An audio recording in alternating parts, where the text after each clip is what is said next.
এই শোনো, পুজোতে আমার বাবার বাড়ি থেকে লোকজন আসছে।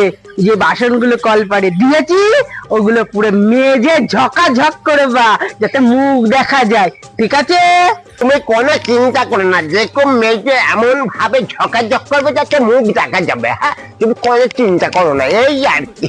ফোন তোলো ঘেটু, ফোন তোলো ঘেটু, ফোন তোলো ঘেটু, ফোন তোলো ঘেটু, ফোন তোলো ঘেটু, ফোন তোলো। হ্যালো, কে বলছো দেখি? ও, কেলটু। ঘেটু, তুই কি করছিস পুজোর সময়? অফিসে না বাড়িতে? একটু বলতে দেখি। অফিসে খাতা ঠিক করছি, আর এই যে ডিসপ্লেটা একটু অসুবিধা হচ্ছে, তার ডিসপ্লেটা একেবারে ঠিক করছি, এই আর কি। হ্যাঁ, আচ্ছা আচ্ছা আচ্ছা, কোনো চিন্তা করতে হবে না। ঠিক আছে ঘেটু, তুই তাহলে কাজ কর, অফিসে কম্পিউটারটা পুরো চালা।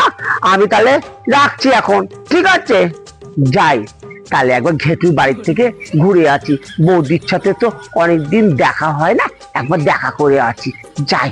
বন্ধু, তোর একটু অবস্থা, তোর অবস্থা দেখলে আমি আচ্ছা আচ্ছা হয়ে যাচ্ছি। একটু দেখছি কম্পিউটার ল্যাপটপ নিয়ে কাজ ফার করিস, খুব ভালো। তুই সব একদম বরদাস্ত করি না। একদিন আমার বাড়ি যাস, আমি কেমন ঢাকের মাথা থাকি দেখবি, তুই দেখবি। চপ, কালকে ঘর মুচিনি বলে বুঝতে পারছিস, বউ এমন একটা ঘুচি মেরে দিয়েছে যে কেমন ভেঙে চলে গেছে, চোখের কোনাটা দেখ রক্ত জমা হয়ে গেছে। বন্ধু, দুঃখের কথা কি বলবো বন্ধু। আর আমার যে বস, সেই বসকে এমন করে তার বউ ছাছায় বাথরুম টাথরুম সব পরিষ্কার করেছে, ছাড় পায়নি বন্ধু। তো চুনোপুটি বন্ধু, আমি তো চুনোপুটি।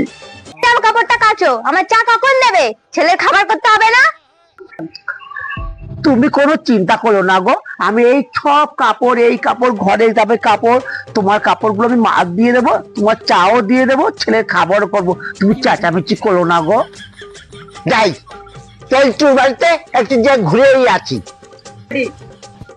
এই চলছি, এই তুই কি করছিস? হ্যাঁ, কি যে বলেছিস আমি বল, অফিস চল।